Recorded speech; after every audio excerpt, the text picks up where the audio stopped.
Right. I want to kind of like kick off with like chatting about so many things. So I'm massively intrigued with what you're doing with What If.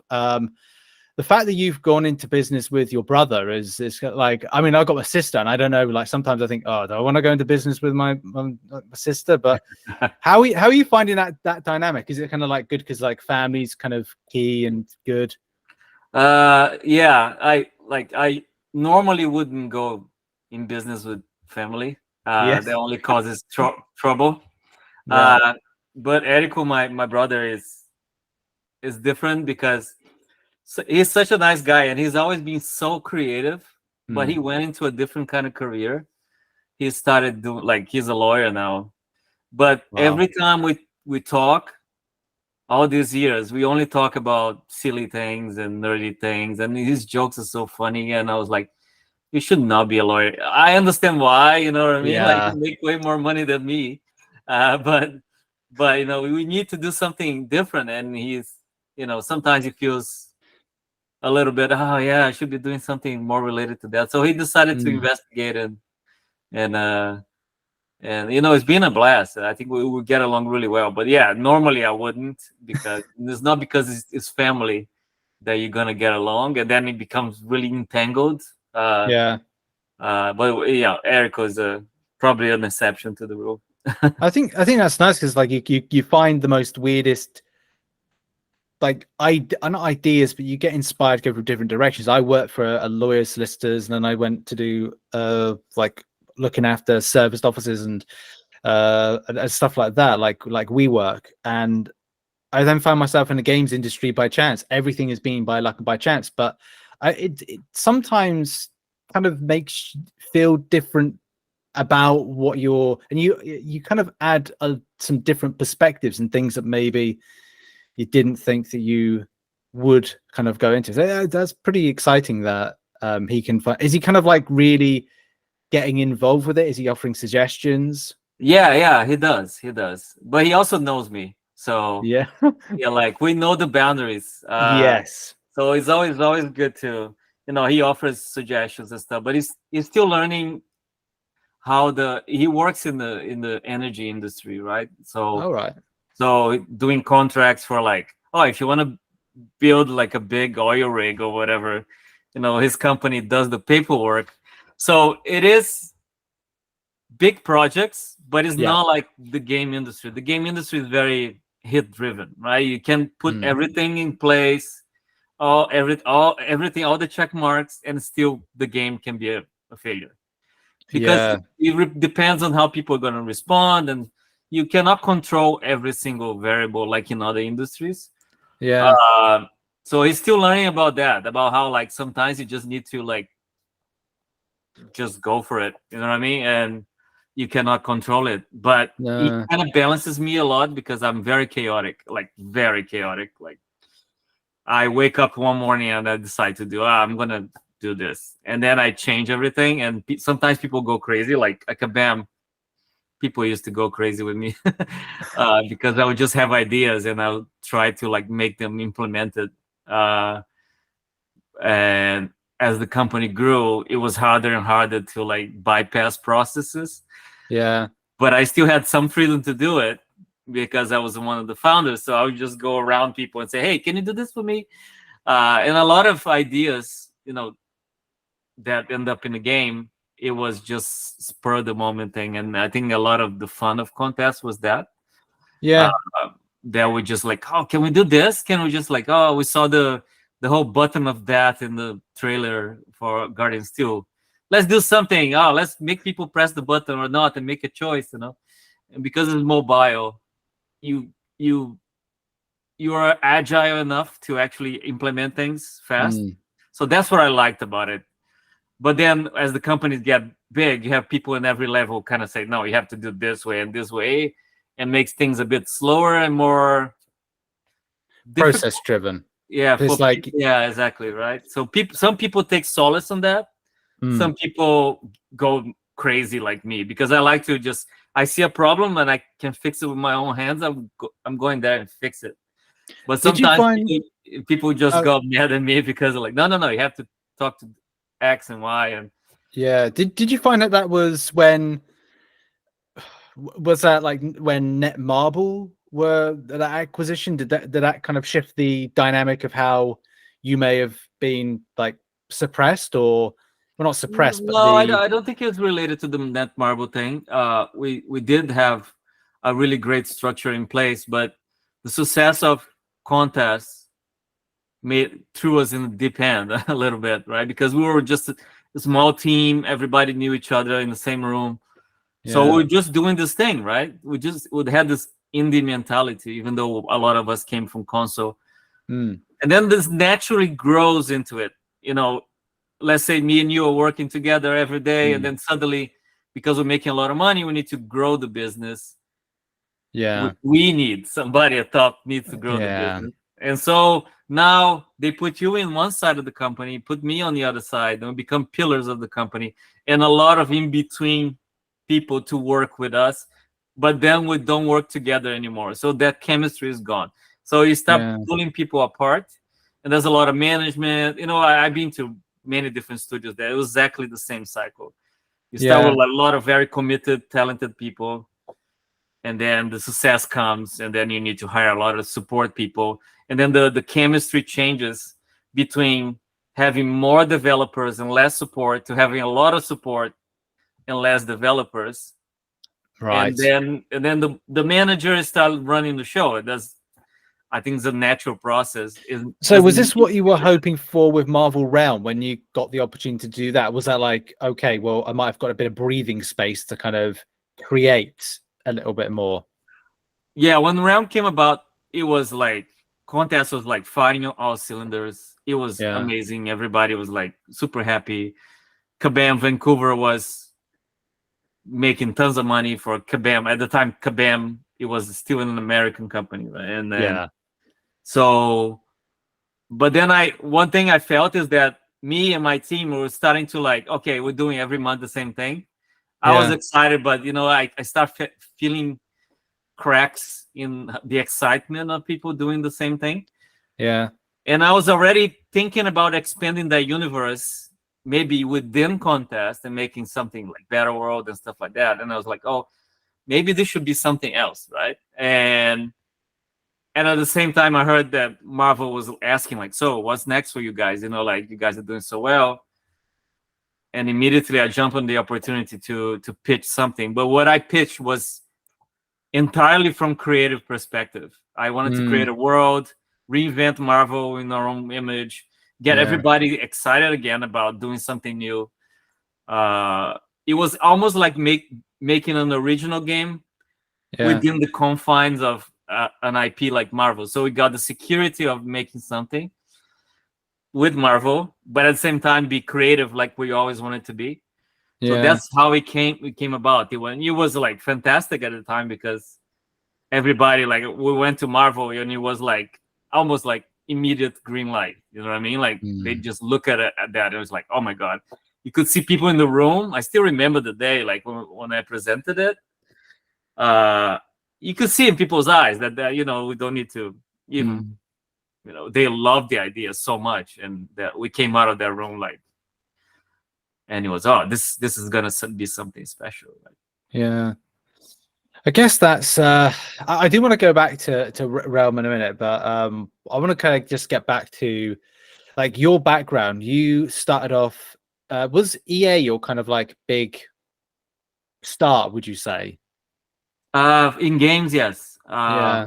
I come from other backgrounds. I my I went to university for advertising, which was the closest to what I wanted to do at the time that I could see a career on. Yeah. But my thing was always comics, and I used to do uh fanzine, Xerox stuff, you know, go to like the university copy machine and just Xerox a bunch of stuff, do Yeah. comics, do like, and then go to like uh underground rock concerts and just, you know, the whole thing that people do. Like, we had a really good crew of people that love comics but didn't have like, we didn't think it was a career. It was Mm. something that we loved to do. In retrospect, we all became artists in different ways. Yeah. I went into entertainment. I have a friend that actually works in comics, and another became like a fine artist. So that's how I started. And then when I moved to Canada, I was trying to I was tired of the advertising thing, because it's not really art. It's just art is co-opted to sell something, you know. And so I realized that I need to leave Brazil and go somewhere else to try. And the first thing I tried was animation. I came to Vancouver to study animation. And it was 2D animation. It was like drawing and flipping. But it was mostly to meet people, to see the world. There were so many talented people here. And then I realized that games are a little bit more stable in that regard. Yeah. Animation, you go from contract to contract, and it's really hard. Sometimes you don't have a job. So I started pushing my portfolio to different companies, and EA at the time was Black Box. It was not even EA Black Box that became later. I applied to Black Box, but they got bought in between. So when they hired me, it was already EA Black Box. So I started working on Need for Speed. I was there for quite a bit, like 5 to 6 years, and it was really nice because I met a lot of people. And it was like a dream. Like, how can you imagine? For me, like growing up, working in games was something that, I don't know, Japanese people did in Japan, and it just rained from the sky, and then you played it. There's no like people close to me that even thought about that, right? So that was great for a while. But then EA is also not exactly what I wanted to do at the time, because I'm not really a car guy. I love playing Need for Speed and working in games, but I wanted to do something more fantastic, with my background. Yeah, absolutely. And kind of including the comic book side of things, including your backgrounds. Like it is really it's really amazing, really, because a lot of the time Brazil, I kind of associate a lot of, or back in the day, a lot of talented athletes and athletics. How did you kind of like brave Vancouver then for the first time when you moved? It was cold. It was very cold. It was weird because everything I'd done, it has some relationship to comic books, and even the English I knew at the time, it was from reading comic books. My mom will travel a lot for work, and she will stop at the airport, and the airport was the only place that you could buy original Marvel comics. We do have Marvel comics in Brazil, but the way they did it was, first, the format was like smaller. It was weird. And they would put lots of stories in one single issue. And sometimes it'd be like stuff from the past and stuff, like it was hard to like. So I got a lot of exposure. But then my mom will bring every time like a lot of comics in original language. So I learned how to. My English was from stuff like that.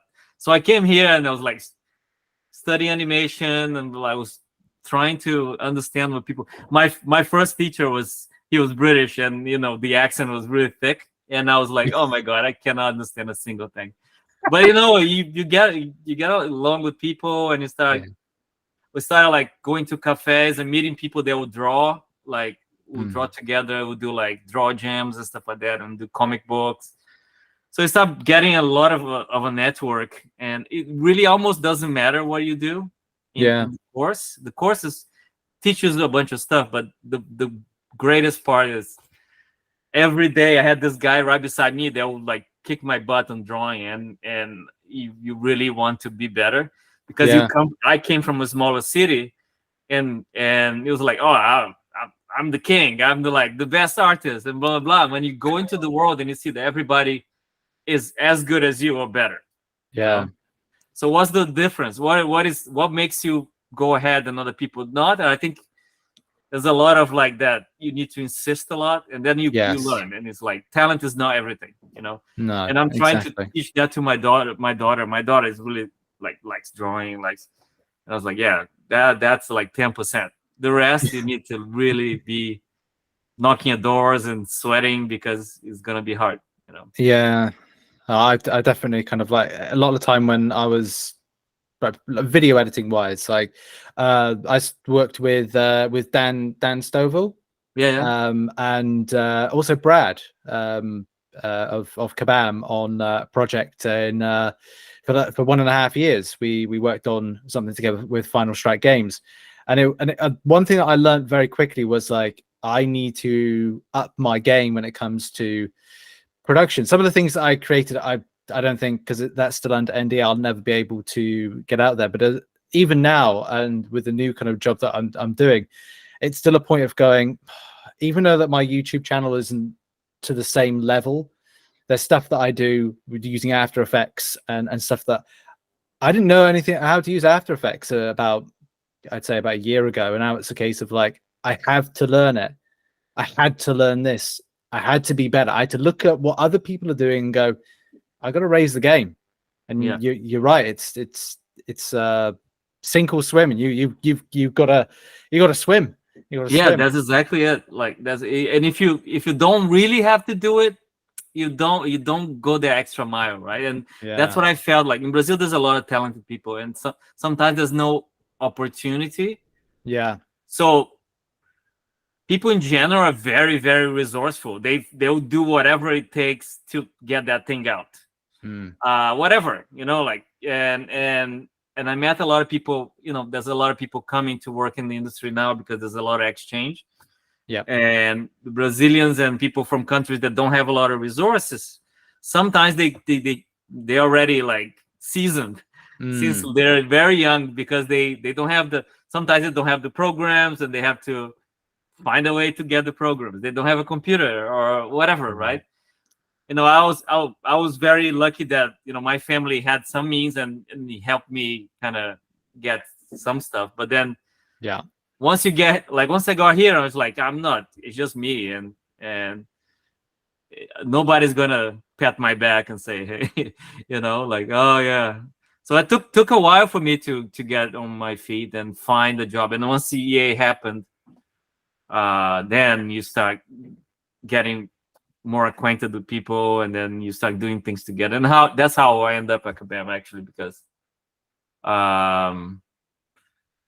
it's some of the people at EA left to start something new, and they invited me. So that's a great circumstance. Brad was the person who pitched to me to come and work for it. And it's like it's great when opportunity happens, because then, as you say, like people network, they contact with each other, and it's just positive after positive.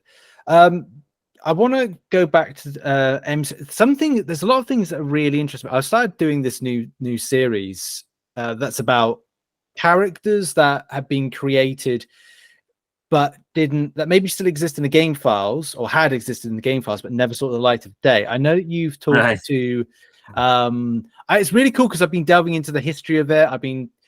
Surprising is a lot of people who have come new to the game don't really know about, say if they come into the game in 2021, 2020, or whenever, they don't know about those 6 years prior that had just some incredible dialogue, some unusual events and stuff like that. So I've done 8 episodes of the series so far, but it's really good because I can get your thoughts and also find out some mysteries. I know you've spoken to JX about some characters that maybe Marvel were like, not sure about this. So it'd be good to kind of get this all not wrapped up in one kind of like segment. But I want to ask about start with Jean Grey. There was an event you did where we had Jean Grey and Dark Phoenix, and obviously we've got Phoenix in game at the moment.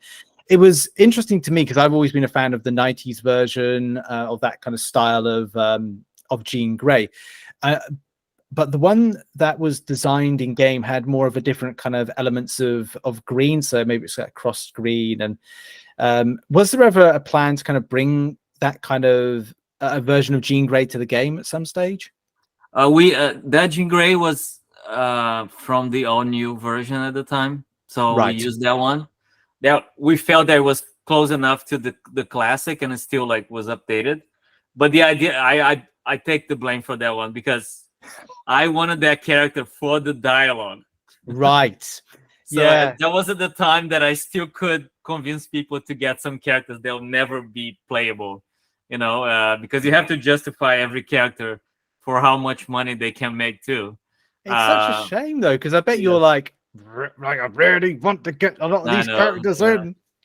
Maybe one day they'll do it. It's built, right? So there was a few characters like that that I absolutely said, no, we need it. We need it for the dialogue. Yeah, there was And then after some. that, we couldn't do it anymore because you have to like put it in the spreadsheet. It's like, oh, this character's gonna make money, blah blah blah. So, Right. That's the problem as well when it's all when it becomes like a money element to it, because then it's, I'm not saying takes away from the art, but like it kind of does feel that in a way that you're kind of justified on the look. Is this gonna make money sort of things? There's some characters which have turned into bosses for a limited time. One of those was Old Man Human Torch, the one of the future kind of coming back. That's interesting. Was it a case that there was, again, that was kind of like a little bit of NPC or kind of a dialogue champion and a little bit of boss? Was there any kind of idea to bring any of those type of characters to being playable for the player base, or yeah, the Old Man Human Torch was originally just for the story. That's one of those cases that I was like, how can I bring another character that is not just the Fantastic Four?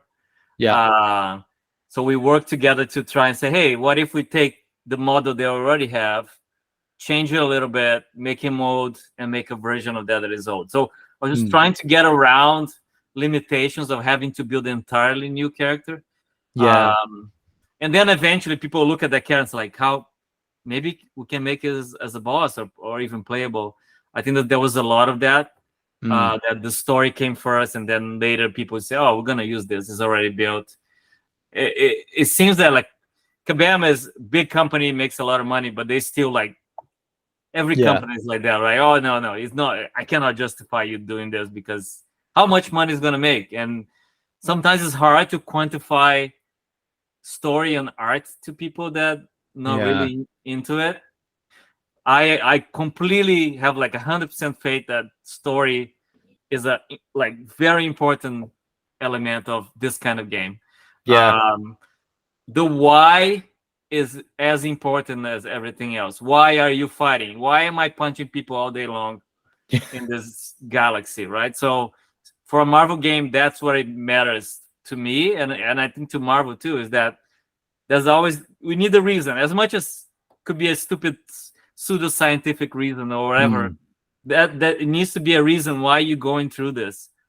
But for people that sometimes, like, a lot of people don't know that, but like in the beginning, they like when we were designing contests, the part with the map, the quest, some people were trying to cut it, and it'll be just like fighting. You just fight, and then a few of us fought to have that because you need the quest, you need something to go through. Otherwise, you're just fighting. You're just fighting over and over again. I guess it's the thing of making a difference to the likes of, say, Street Fighter, Mortal Kombat, and dynamics like that. So this adds kind of like more to it in that way. There's also a few other characters I'm interested in. Hulkbuster comic book version, the original one, the original version. What was the reason behind that? Did it was again the same reason that there was the other version of Daredevil? Is that Marvel was saying, could you make it more close to our movie like versions? Well, then I'll blame Marvel for that because we picked the characters to do the Age of Ultron. Age of Ultron was supposed to be our first big event, right? Yeah, and we picked some characters that we knew were coming in the movie, but we didn't have access to like how the Hulkbuster was going to look. As I remember, like we decided, okay, Hulkbuster is going to be in the movie. Let's pick the best version that we know about. We need to build this. It takes 10 weeks to make a character, right? Yeah. And then in the meanwhile, as we built the character and it was built, Marvel said, no, we have the visuals for Hulkbuster. So, and of course, it looks great in the movie, but it's a completely different character. And so we wanted to be close to the movie, right? Or people would not recognize, but the character was already built, not animated, but built. So we couldn't even launch it. So it's there. That was what happened to that one. Yeah, and have you felt in the past like there's stuff that you've had to abandon, like you've built something at Marvel like a character, and Marvel have said no, you can't put that in, or can't put in that particular model. I've always been not concerned, but interested about the Scarlet Witch Ultimate version. Oh yeah, yeah. I went back and I was doing some research for it. There's the very questionable storyline. There is, yeah. Is that one of the reasons that you weren't allowed to use it? That one, if I remember, which we were trying to get a version of Scarlet Witch, and we looked all over, and there was like they all looked pretty much the same. Like it was before the Scarlet Witch had a visual in the movies, for example, that was a bit different. Yeah. So you had that one, the classic, which is really old fashioned. Yeah. And then we're trying to find another one, and the one that we found visually was the ultimate version. But then, like, because some people really hate the old characters, like if you're not into Marvel Classic, you just look at that and it's like, that looks silly, right? So to some people, that version looked better, more modern, and that's in a way what the Ultimate Universe tried to do, is trying to make them more realistic in the early 2000s, more leather, more like and some of them went really far, like the Scarlet Witch with the whole thing with Quicksilver and her being an item or something like that. But we're not worried about the story. We just wanted something visual, right? Yeah. But then there was like some questions. Maybe she's showing a bit too much skin. You know what I mean? She looks a little bit questionable. I think Marvel itself was trying to move away from that character, right? Or that version of that character. So it ended up that we couldn't use it at all. Yeah. There was always a fine line, because one thing that I always discuss with my Marvel friends, and it's an interesting conversation, because comic books are power fantasy, but they're also a sex fantasy. So yes, I'm not for both men and women. Like superheroes are the idealized version of a human body, and tights for men and women are almost like a way so they can be naked. You know what I mean? Like it's almost like they're gods, and you see their perfect kind of superhero, and you want to project yourself into that person, and be that person if you're like a scrawny kind of like geek like me growing up. Or you look at like beautiful like female superheroes, and you some of my first crushes were like superheroes from comic books. So it's kind of like it's not a secret that superhero comics are kind of like they work really well on their they respond to that kind of fantasy. So the sexiness of superheroes is something that you always have to walk a line between tastefulness and not being too exploitative. Because if you look at like for example, Image from the 90s, you know what I mean? Like that was like really over the top and really like weird and gross. But for teenage boys, sometimes that worked. And nowadays Marvel's trying to be a bit more inclusive, a bit more like respectful, but at the same time they're still trying to foster that kind of fantasy, you know what I mean? That power fantasy, I want to be like this guy and punch somebody in the face and send it to the moon. And also beautiful people of both sexes. There's no, the X-Men are always complaining that they're being shunned by the world, but they have amazing powers. They live in a mansion and they're all beautiful. You know what I mean? Like, so there's all of that kind of mixed. So sometimes we just go like, when we did Angela, for example, Angela is in a golden bikini, right? Yeah. And there's lots of discussions about that being a bit exploitative, or should we put her in like a full suit or whatever.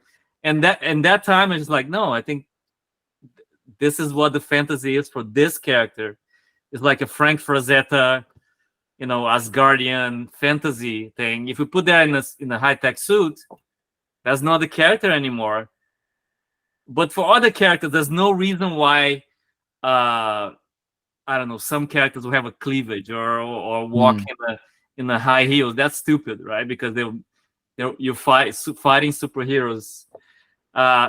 So we're always trying to like find what the line is that it feels beautiful and exciting for all of the people playing the game, but not be exploitative or disrespectful. And Marvel, we try. It's always good to try and find the line, but everybody wears tights, so everybody has the perfect muscles and stuff like that.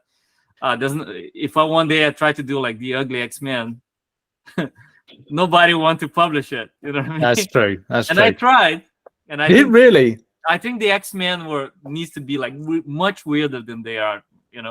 Yeah. And I had an idea for an X-Men game where the group of mutants, they are shunned within the mutant groups. So the X-Men will always be like there, and they're all beautiful and sexy, and they go on missions, and there's the other mutants that are like in the back room. They don't have parents because their parents like don't want them anymore, but the Professor X took them. But even within the misfits, they are misfits, and that's the story I wanted to tell. That sounds really cool, because then you've got so many different dynamics of, well, more rivalry. You've got more kind of like mental health, civil war. So like so many different kind of like dynamics can be bred from that. That's of course that's why really superheroes are so great. You can tell stories, serious stories, in a very silly fantasy world.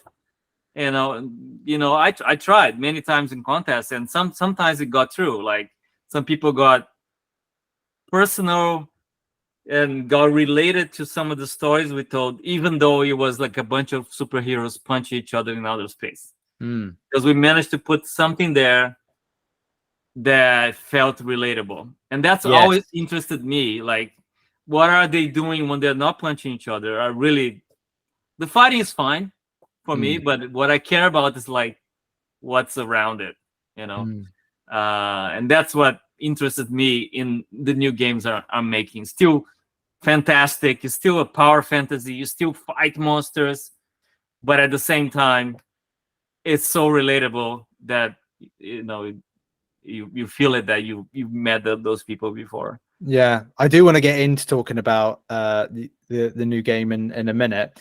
There's like a couple of questions I want to finish off with MCOC orientated, and that is with Aegon and Guillotine. Have you? I recently saw Al Ewing. Sorry to change subject. Al Ewing, and I want to read it. Immortal Thor. Yeah. Lot of great reviews for it. So I really got to read that. But have you? I know it was like slightly touched upon whether or not like a TV show has been talked about, and like I'm interested in the continuation of like a comic book or any kind of like stories for Aegon and that. Are you allowed to, or is that still under property of? That's Marvel's. It's all Marvel's, right? Even Kabam couldn't do it. We tried to do it through the motion comics and stuff like that, but it's all Marvel property. Every character we created went through the Marvel cabal, right? So it is a Marvel character for all medium. So I would love to do anything. As I told before, I pitched the Guillotine series with Al. We both we talked about it, and we were going to write it together, right? And I did like a pitch. I did a whole thing with visuals and stuff like that. And Luke Ross was set to draw too.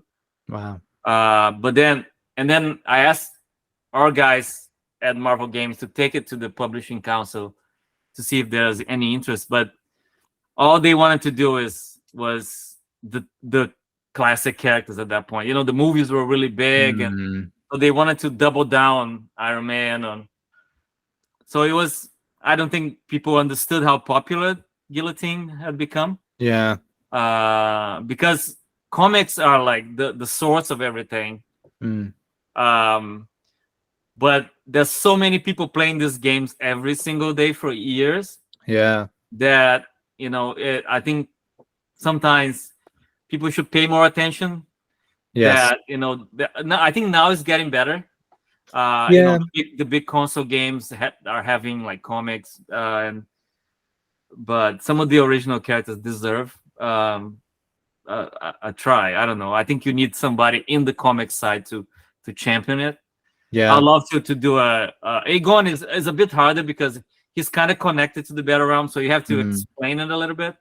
But Guillotine lives on Earth, and she was on comics, and Yeah, Guillotine's more interesting. I think a lot of Europeans would really like enjoy it, especially because how it ties a lot into very kind of like serious historical events, and it is a shame. When I got a chance to interview Al a long time ago, it was just fascinating, really, to kind of learn more about that historical tie-ins. And I think when you look back to some great events, the Renaissance or the French Civil War, Napoleon, French Revolution. That's first Guillotine. Yeah, so he did all of that and he published it. What I did was expanded it both ways, right? Yeah. And every time I created something new for Guillotine, I would just ping him on Twitter and say, "Hey, I'm thinking of doing that. Are you good with it?" Because I just wanted to. He's the originator of the idea, and even though he didn't have a lot of time to develop the character in the comics, he was always busy with bigger things. I always try to keep in touch and say, "Hey, like I'm thinking of taking the sword and not having it started in the French Revolution. It started like in Sumerian times. What do you think of that?" And he was always very encouraging because every Marvel character is made by several hands, and to take his last, like the Immortal Hulk, his run is amazing, and it is standing on the shoulders of giants, like many people that added to the mythos. Yeah. And I was happy to do that for Guillotine because I always wanted to do more and more Guillotine stories. And now, like, the other day I was looking at the videos, and there's so much lore that we introduced. Yeah. The enemies and the backgrounds, and if we took all of that plus the pitch for the comic, we could have a really cool series. I think it would be really, really cool. When it comes to contest, have you when you left, did you give a blueprint as to how you felt the story should continue up to a certain point, or did you go and leave them to do their own thing? I did. I Max is the new guy that takes. He's not the new. He's been there for years, but he's taking care of the direction of the story, and we had a meeting and we talked about, it's their story to tell now, but like I said, like this is how the major beats, because that's what I was doing in the last couple of years. Like I'll let those guys write the story, but I'll just say, hey, this beat needs to be here, and this needs to be here, because we're telling the major story of the Chrono Serpent or whatever that at some point it was also connected to Realm. And then I said, oh, do whatever you want with it, but this is what I would do, right? Yeah. And I also gave him I gave a few people in the office, and also I gave it to Marvel, a script of how the story ends. Like, if let's say tomorrow Contest of Champions doesn't make any money and they decide to pull the plug, if I was there, that's how I would end it with this story. I don't know if there'll be interest, because when you're pulling the plug on the game, nobody wants to do anything anymore. Well, but that's the thing. I did it for Realm. Yeah, that's what I was going to say. Like, it was an amazing ending, the way that you set it up, especially with those the part 1 and the part 2 of those motion comics. Am I being correct in that? That was created. That were just kind of like such a poignant ending, and it was obviously it was really sad, because like Realm was a fantastic game. I know that there was always issues from a financial perspective to keep something going. If something's not making as much money as maybe X, Y, or Z people expected, then you're under a lot of pressure, and that sucks, because then it takes away from what the game could be. But it was a beautiful ending, and of course people got the opportunity to go to contest, but that way that you combined was a nice ending. I enjoyed it. I think that was I think that was a matter of, like, first I hated to like just leave it like, just, oh yeah, the game doesn't exist anymore. After so much fictional work we tried to do with that and tied everything together. But it's a matter of respect also for the players. Yeah. I think like people that still playing contests, they'll see something that makes sense, you know what I mean? And those characters are there, and if anybody at Kabam wants to use them as playable in contests, all the framework is there, the story is there, Battle World still exists, you know, it's not completely destroyed. So if people want to go back there and do a story there, they can do it. So it felt really good to be able to wrap it up. But you know, like honestly, Yeah. that was just me pushing it and doing it myself. I asked like, can you give me a tiny budget so I can hire an artist to help me do this? And they gave me a budget, but it was like really small budget. So I talked to Luke, Luke Ross was always doing the stories for us, and say, do you want to do one last one? And then we got Sung, which is one of the concept artists at the game, and he also like volunteered. Basically, it was not in his tasks to do that. Everybody wanted to do it right, so they split the pages. I went there and like and colored everything, you know, and edited and did a little bit of a Kim Burns kind of motion thing, and just to have something, you know. Yeah. And I think people really connect with that. And I did the same with contests. If one day contest ends, there's a story, and you're gonna cry when you see it. That's the thing. I mean, I hope it goes on for a lot longer. I mean, you will. It makes so much money. Yeah. I mean, like I said to my wife, what would I do if you know, from like YouTube coverage? There are plans. I do want to do some other things with not this channel. This channel will be very much kind of MCOC centric, but there's other kind of projects I want to delve into, which I'll talk to you about another time. Not kind of like here, because. But with Realm, because it was such a passion project for yourself, and also I think for a lot of people that got involved with it were very passionate and very, you know, happy with their time with it. What was were there any problems with trying to, because I know there was issues with trying to get new characters made, because there were so many intricacies with having a new character put into Realm? Was that something of an issue with trying to kind of develop a team together and expand the team to then create quickly to kind of meet with a rush? No, quite the opposite, actually. I think that game had a lot of problems, but you know, I think content wise, that wasn't a problem. The art team is like, that team is they're so good and so fast. The problem with Realm is that the original visual didn't match what we end up shipping, and for a lot of reasons. But yeah, obviously it's probably like a touchy subject. I don't want to kind of like probe it anymore. It's fine. You know, like I had a lot of time to mull over it, because honestly, I was like, I almost died with that game. I got really sick because, you know, I was in contest, and then I pitched in Realm internally to some people, and they said, yeah, awesome, let's go to Marvel. And then we went all to Marvel, presented it, Marvel loved it, and then we're off to the races. But there was a few things, you know. First, we had a window of release. Every Marvel game has a window of release, right? So they don't step on each other's toes, kind of thing.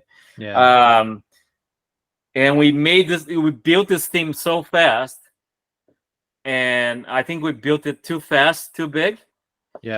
And then it became almost like too big to fail in a way. Like, when the early prototypes were much more focused on the houses and the territory control, and it was a lot of fun. It was much closer to the original idea. But, you know, I'm not a game designer. I have some ideas about game design. So it was much stronger on the creative world building part. And then I just like, you know, now we build a game, and I was like, but then there was lots of different opinions about what the game should be and how ambitious it was, because it was pretty ambitious. And then we had to start reducing things for budget, for all different reasons, and we end up cutting the stuff that we should not cut, and I was in between two games, and it was hard for me to even see the picture. Yeah. But then when I realized, and I'm just a creative guy, and I couldn't say like change the game because that was the original idea. People were trying to make it work. But in retrospect, I should have said with the team way more than I did, to just say, "Hey guys, I think we're moving in a direction that it was not what we sold to at Comic Con, right?" Yeah. And we end up cutting stuff like the houses part, which is the game. For me, that was the game. For me, it was about you being a recruit in the house and growing through it. Yeah. And then when you fight between the houses, it's about conquering the territories. We Yeah. tried many times to do that, and then eventually that got cut. And then for me, the soul of the game got cut, and it became something else, which still had a lot of good things about it, but it wasn't. It started to fight. One piece of the game started to fight with the other piece. Right. I was playing what I mean. When you have a team of 3 people and they're from different, like Doctor Strange, Hulk, and Captain America, that means they're not from the same house. That means something else. You know what I mean? Yeah. It's a different kind of game. So the house thing did not work anymore. But for design reasons, sometimes, oh no, people need to be able to mix and match. And I understood those reasons, but that kind of killed the other part. So, and then we started to fix it. A lot of the resources went into trying to make the gameplay work. So we started losing a lot of the other stuff that I care about, like the story and stuff like that. So we did our best, but in the end, it was, I think, in retrospect, we should have stopped before, fixed it, and then pushed the launch maybe a year down the line, because that's what happens in console games, right? People will come out with it when it's ready, but in mobile there's much more pressure. Is that why? Was that? Because you went up against, or you were close to going up against Marvel Future Revolution. Yeah, there was also that, like it's Future Revolution. We saw some of the early stuff from Future Revolution, and Netmarble bought Kabam, so we're like in the same company. So we tried to, like, the teams were separate. They were in Korea, we're here. When we started seeing some of their stuff, and it looked really nice, but I said, okay, that's much closer to the kind of games they do. We want to do something different. But as we changed it, we started getting closer and closer to what they were doing. So it was a lot of little things that we needed to address and not launch the game like as it was, which was still fun, but it was not to last. You cannot play that game you play for 5 minutes and you're done with it. You know what I mean? There was no progression, and we tried to put progression later, but it was a bit too late. And I got really, really sick, and I was like being anxious about it. It never happened to me, but I started getting like heart palpitations, and I went to the hospital a few times.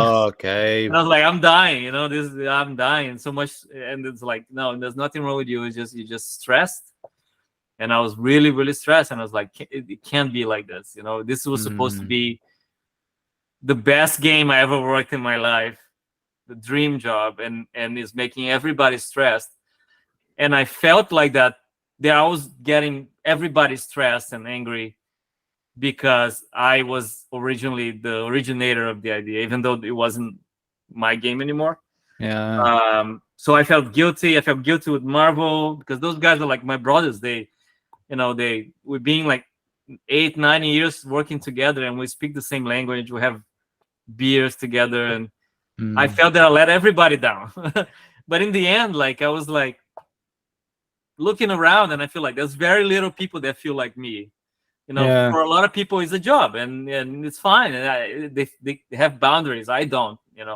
I put every single ounce of my strength in whatever I'm doing right now. Yeah, it sounds like you put your passion, your soul, and your heart, quite literally your heart, into into these exactly things. right. Do you know that movie Gattaca? Yep, I'm familiar. Do you know that Quite scene when familiar. the two brothers, right? One is Jude Law and he's really handsome and blah blah, blah. And then the other one is the other one, right? Yeah. And he was always worse at everything than Mm. his brother. And they have a scene when they're swimming, right? And they're swimming in the dark in the ocean, and the weak brother would always win. And there's like, why do you always win? I'm stronger than you, faster than you, blah blah. And it's like, because I don't save my breath for the return. Mm. I always put everything right now, and that's how I feel sometimes, and that will make you really sick and stressed. So yeah. So I'm trying to create a few more boundaries now, so I don't Yeah, die. that's good. And I think it's good to kind of bring us like on to talk about what if games. I think a lot of people within the community who obviously enjoy what you've given us for years are really interested, intrigued, and excited about what you've got to offer. And to go and check out the Kickstarter, we'll be going and we'll go over some stuff in the future. I've spoken to Dan because obviously we do a podcast together. We'd like to have you back and kind of talk more about that. I know he said because he's got school holidays and stuff, so it's difficult with the kids. It's going to get some time, but we'd love to kind of have you back and talk solely about the game, if that's okay. Yeah, no, 100%. Yeah. We're aiming to launch the Kickstarter September 12th. Yeah. Hopefully they're still on track. Yeah, anytime. I'll talk about it. We can discuss more other things you want to talk about for sure. Sweet. There's lots of things that I want to get into. I know that the interesting thing, one of the first, I'm gonna like jump around a few bits here and there, but PC mobile console, what was the feeling with? Did you feel like you wanted to have something that kind of crossed all boundaries rather than being specific on mobile? Well, we're a little bit agnostic right now. We really want to make a fun game, and we're looking at two different things. Of course, we look at mobile first, because that's what we've been doing for years. And mobile has a lot of good things going for it, and a lot of limitations too. One thing we don't want to do is we don't want to do free-to-play games. Nothing against the monetization system. It works for a lot of games. It works for contests. It helped me pay for my house. So but a few of us were feeling, being so long in the industry, that sometimes the monetization is coming before the fun of the game. It's kind of inversed. Contest is actually pretty good at that. You can play the game, you don't need to spend money. But there's tons of games that could be great, but they start trying to make you spend before you even involved in the game. So that's one thing we said from the beginning as a team. Hey, we don't want to do that. What we want to do, we don't know, but we don't want to do that, right? So if you look at our philosophy, it's basically what it is. We want to make games for people that play games, and would love to play mobile, but they don't like the way mobile games are presented. They like to just play the game. You know what I mean? And that's one thing, the short and sweet thing that we have is something that's very particular to what we like in games experience, is that the fun of finishing a game is kind of lost for me. You either play a console game that takes 40 hours to finish and you can never do it, or you play mobile games that don't end. You know what I mean? And there's a lot of games that end out there, but most of the games are like that. They're in between those two things. So that great satisfaction of finishing a game and being, oh yeah, I conquered, I saved the princess or whatever it is a bit lost. So all we wanted to do is to take the best that we like from mobile and the best for what we like from console and make some kind of a hybrid. Is this something that's going to be just a standalone, or will it have like a DLC to it or sequels to it depending on performance? See, that's the way we frame right now, because we're doing the Kickstarter. We talk to a lot of other models like publishers and stuff, and the game kind of changes a little bit depending on how the publisher. So we talk to people like subscription models, right? Like Netflix or Apple Arcade. if we publish our game there, the game is the game, right? You play for the amount of hours, you have a great story, and there's a lot of replayability, but you can finish the main story. Doing Kickstarter, we broke the game in re-broke the game because we wanted to do almost like an episodic thing. Imagine that we were kind of like a Disney Plus with the Marvel series, you know what I mean? Like you have 6 chapters and you play every week, you play a chapter, and then you can come back and replay it and discover new things and stuff. But there's a definite progression to it. The way we broke the Kickstarter was like the game is going to be made by the first level of Kickstarter. And then if you're going to look at the page and there'll be a map, and the map shows where we want to go. We actually divided geographically how the next chapters will play, depending on how much money we get to fund this game. So the whole game starts in and around the city, and in 3 different times, in 3 different eras. And if the Kickstarter is very popular and we start getting all these stretch goals, we're gonna expand the world and expand the story. But if not, that will be the game, and that will be like an entire game happening in that. It's chapter 1. It's like season 1, and then we get season 2, season 3. That's what we want to do. I want to create a universe. Like I love creating universes, so we decided to start small and then be able to expand. When I was reading a lot of this, it kind of felt to me, because this is the title, if I'm saying it right, is it KINSHFT?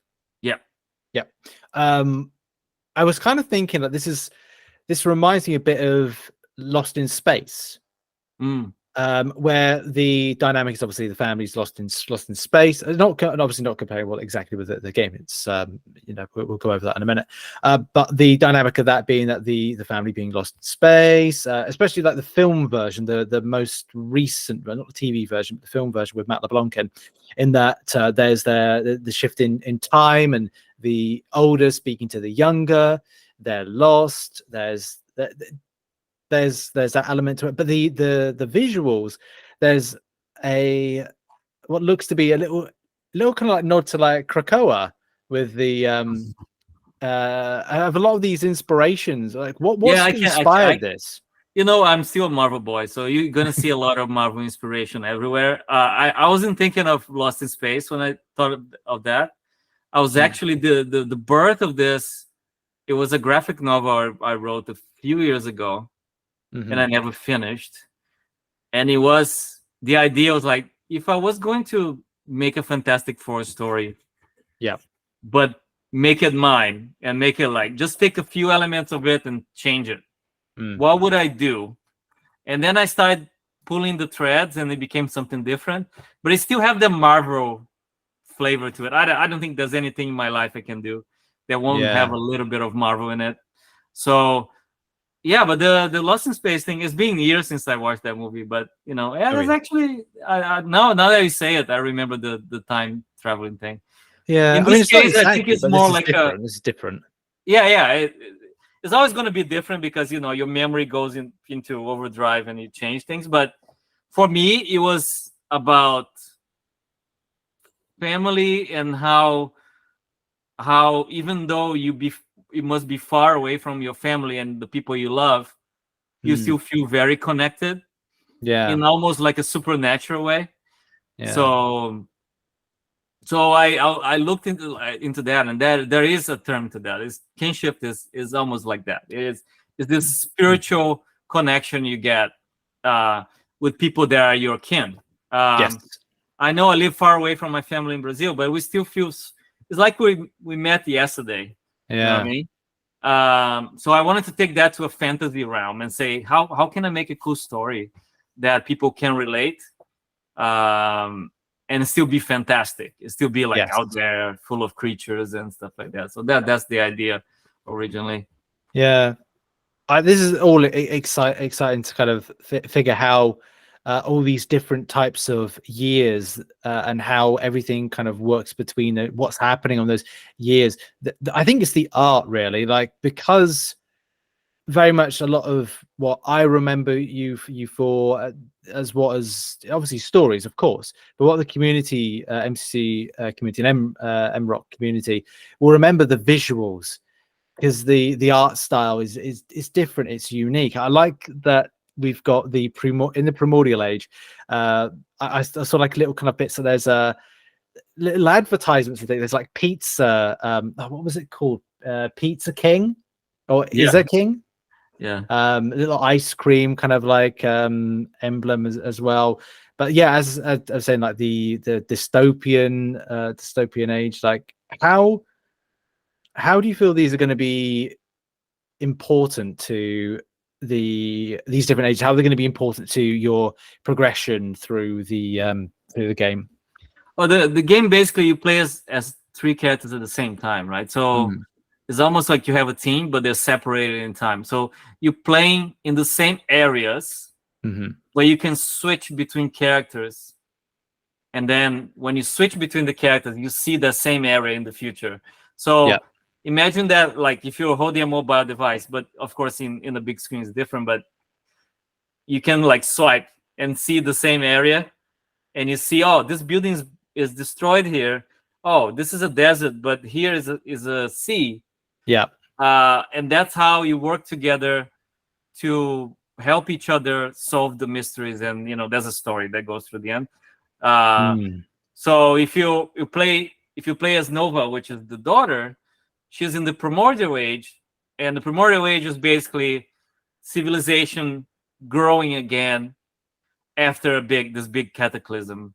Yeah. So there's a very fantasy, like early civilizations, Babylon kind of thing, but with the remains of our own society. They find those like big signs and they think it's beautiful, but they don't know how to read it.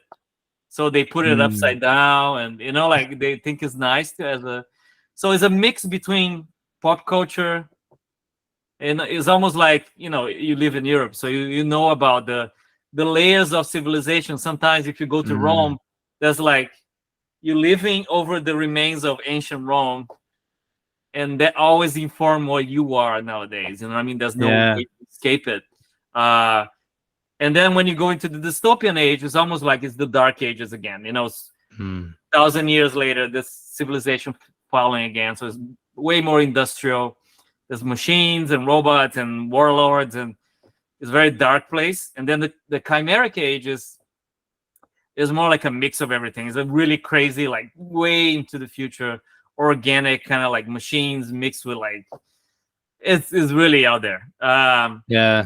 But then you have to walk around, and that there is some combat, and there's also some mystery solving, puzzle solving, exploring, and you have to find what is the best for the situation. Am I going to fight this guard that is preventing me from pass, or are you going to try and go around and use some of my items to do something? Oh, I don't have that item because that doesn't exist anymore. But maybe if I talk to Nova in the past, I know she might have this item. So I talked to my daughter 9,000 years in the past, and she's like, oh, I do have that.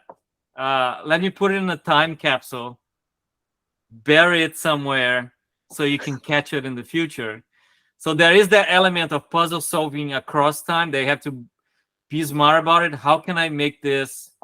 Oh, but where should I dig this hole? Because I know if I dig it in the desert and put it in there, it's going to be sunk into the ocean.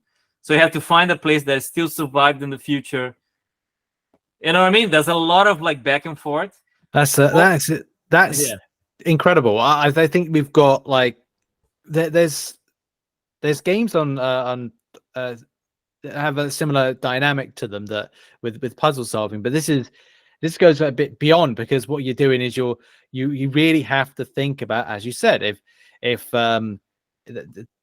like Stonehenge, I don't think back in the day in Stonehenge they were building a causeway to a certain place that they go, oh, by the way, we're going to put a motorway or freeway on this particular road. And it's like, right, if I put something there, like something I've got to send to present day, there's going to be a motorway there, so you can't dig that up. That's going to be very difficult to do. There's concrete there. That's brilliant. That's like that extra bit of like puzzles. So there's a little bit of puzzle solving. Do you say a little bit of fighting possible? There is fighting. We're balancing it out. I think the perfect balance for us is when you do have to fight, Yeah. It's meaningful. Yes. So it's not like you're going through the whole game fighting everything and you just press buttons and you don't think about it. There'll be moments that you might not want to fight and you might want to do something else. But if you want to fight, you go ahead, and you might not survive. So I like their rhythm. I like it's like a Pixie song, you know what I mean? Like you have the yelling, but then you have the quiet, and that makes the yelling way more meaningful, right? And that's the kind of rhythm. How much fighting, how much puzzle solving? We don't know. We're still early days. So we've been testing things. Of course, the golden standard is always Zelda, right? Because Zelda is a game that you can go. Some days I just want to kill whatever moves. Some days I just want to pick mushrooms. You know what I mean? Yeah. So if we strike a good balance that different kinds of players can enjoy, I think it would be amazing. And also how the fighting goes, right? We love games like Hades and that it's really snappy. Yes. And you can really like slice through enemies and it's really fluid and beautiful. But for other kinds of things, we like other games. So we're kind of taking inspiration from different things. Yeah. But the story will be told through your actions. So let's say you do something really meaningful in the past.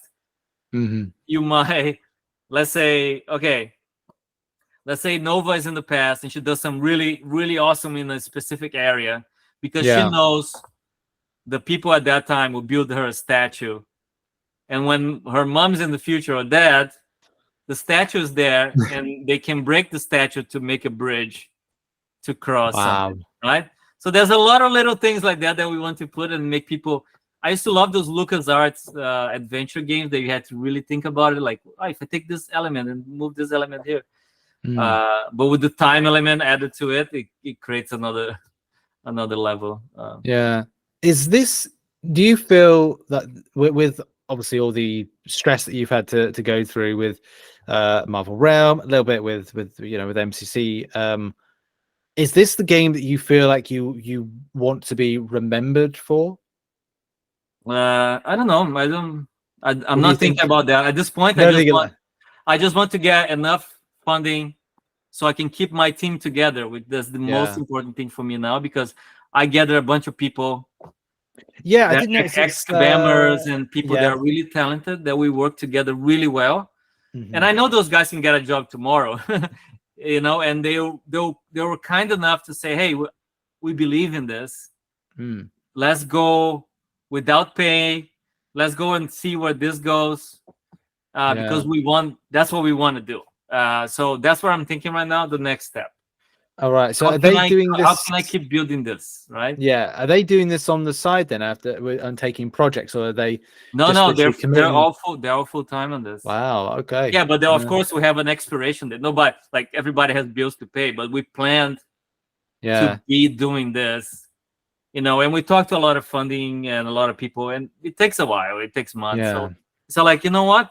Maybe we should just take our own destiny in our own hands and self-fund. You know what I mean? Yeah. There might be people out there that want to play this. No, I agree. It does sound like a very enjoyable title to kind of sink one's teeth in, and I think that it's good not going with, like, I know there's a lot of publishers like Team 17 that would kind of take on like projects like this, but I think you mentioned that you had gone to a few kind of publishers to kind of see about where it goes, but I guess that's the problem. Like this, they can start tweaking things and changing things and going, we think this, and then it's less of your project and more of their vision rather than your vision. And it's not like we're like radicals. We're very collaborative. So we went to the people that we thought that would value the idea, and I'm not kidding. Like at every person we presented to went nuts for all. We do have other games. This is the first one.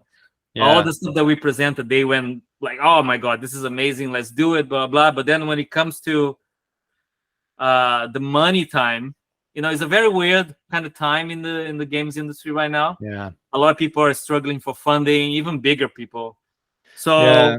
that I know it's gonna happen. It's just I don't want it to have to wait for a year and then lose my team. You know what I mean? Yeah. So like, let's start with this Kickstarter. Let's start moving faster with the game. And then I know more people are gonna come aboard because the enthusiasm about our projects on a creative level was off the charts. Yeah. And people really attached to the idea of the philosophy of the games. But then when you talk to money people, sometimes they'll go like, "Oh, so he's not doing another Contest of Champions?" If I was going to do another Contest of Champions, which is the game I'm better known for, I'll probably have a much easier time getting money. But we want to do something different, something original. And sometimes, how they say in Ratatouille, like the new needs friends. You need people that believe in something that it hasn't been proved yet. But for some people, you only can do something that has been done before. So you can be, okay, I know this made so many millions of dollars. Yeah. So, you're going to do something a tiny little bit different. Yeah, I suppose the thing with like Larian Studios and Baldur's Gate 3, I don't think anybody expected Baldur's Gate 3 to be as big as it was or would get. I mean, I had this feeling that as soon as they started dropping things about something ridiculous as,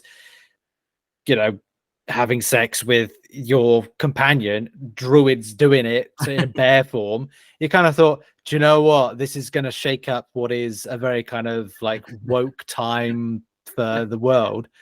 And then look, it just, they got 800,000 concurrent viewers, concurrent players, and it's like fair play. And it's a game now the market is playing catch up, right? The market goes like, oh no, let's do another Baldur's Gate.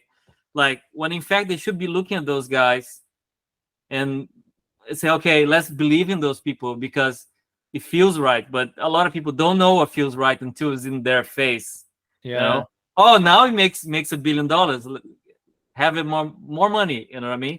Yeah. So and even that, like we're doing Realm, like I was very like glad and thankful that all the way to the CEO of Kabam, people believed in the project.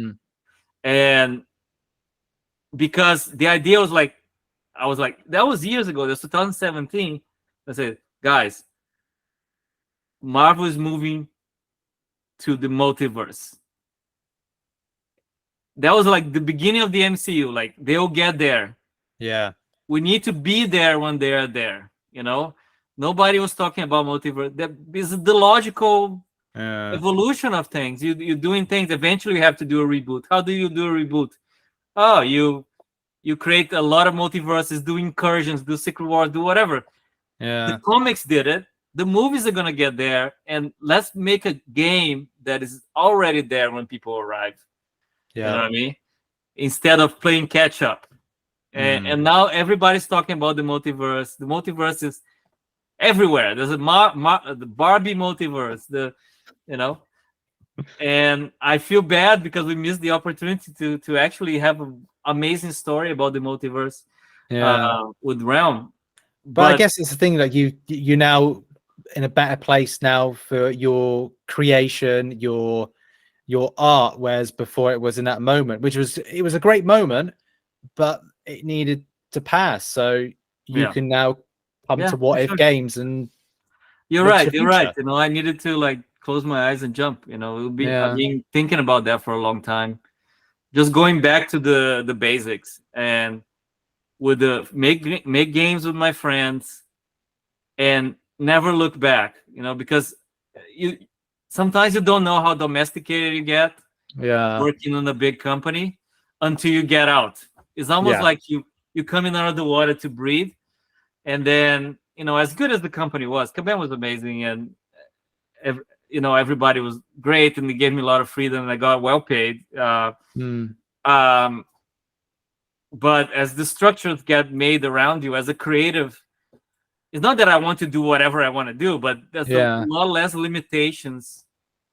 Sometimes I just working here and I was like, can I do this? And I was like, of course I can. There's nobody looking.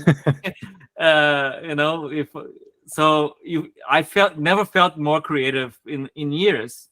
And it was all me. It was all me trying to put myself in a box to make people happy. Yeah. Even though some people think I never put myself in the box. I did, but now it's just me and people in the room, my team, and we all are at the same level. Yeah. We all can talk about any part of the game that we want and challenge anything. And this is a studio that's creative led. Yeah. And I want to keep it that way. We don't want to make $1 billion. We want to be able to pay our bills, make amazing games that reach a lot of people. Yeah. And the rest is just the rest. Yeah. I like that. I think that's a good kind of point. I don't want to take up any more of your time, but I think that's a nice kind of point. Anytime. You can keep talking as much as you want. Yeah, I think that is a good point to like. We'll kind of like end the video there. I would like to say that when this video is out, please go and check out the Kickstarter. There's something incredible. Did I read correctly that you're offering that there's some modeling of people at a certain yeah. Most of the rewards in the Kickstarter are related to you being connected to the game. So it starts with like small things, like, oh, if you give that amount of money, I'll let you write something, make a graffiti on the wall, and put a message. A little bit more, you become like a wanted poster with your face, like you become a criminal. And a little bit more, then you start becoming characters in the game. You start becoming, now there's a vendor when you go to the city, that's you. And we'll try to work with the people to see, like, what do you care about? What is things about you that we can infuse in that character? Up to the top, I think the top reward, and we only have one of that, is you become one of the villains in the game. Wow. Yeah, and then it makes sense to the story, though. We're not just doing it because we're doing it. It makes sense because the world is so crazy. So that's the kind of reward I like when I see games, and I say, like, hey, I want to be part of that. And we also have stuff like, we're going to have a Discord channel. We're going to have a devs Discord channel that people that contribute can go there and see the sausage being made and contribute and talk about it. Or alpha builds that you can see the game completely broken, and you can, say, oh, this is broken, and help us do it. We want to be open, and say, hey, this is how we do it. We're not PR at all. One of the best things I remember from being part of the Contest of Champions, that to be able to directly talk to you guys, and talk and in the beginning was, people loved that because I kind of became a face for the game instead of being like this faceless, the devs, you know what I mean? So that gave me a lot back too. Gave me a lot of ideas and understood the temperature of the people, that what they wanted, and be able to act over it. But then as the companies grow, you become more and more stiff, right? And I know the marketing team at Kabam and the community team, they try every day to be personable as much as they can, but there's millions of people playing, and it becomes really hard. But that's what things that people want. They want to talk to you, and see, sorry, we made a mistake. How can we fix it? Okay, next build, let's do this. And for indie developers, that's essential to have a community around it that are as passionate as we are. So fantastic. You just see your face there, even better, right?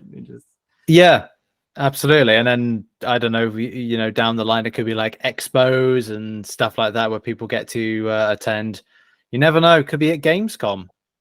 We'll start small, and if people love it, we'll keep building it. That's what we want to do. Brilliant. Well, thank you very much for giving the opportunity for the interview. As I said, we'll hopefully do a podcast with Dan, and we'll talk more. But as I said, go and check out the links in the description. By the time this video is out, this should be to the Kickstarter. And I'll be looking forward to doing another update with you soon to kind of find out where the next step is and future plans. Anytime. Always a pleasure, man. Thank you. And that's the video, everybody. Bye-bye. Okay, I just ended the video recording there because I just wanted to kind of like get that done out of the way. Okay. Yeah. Awesome.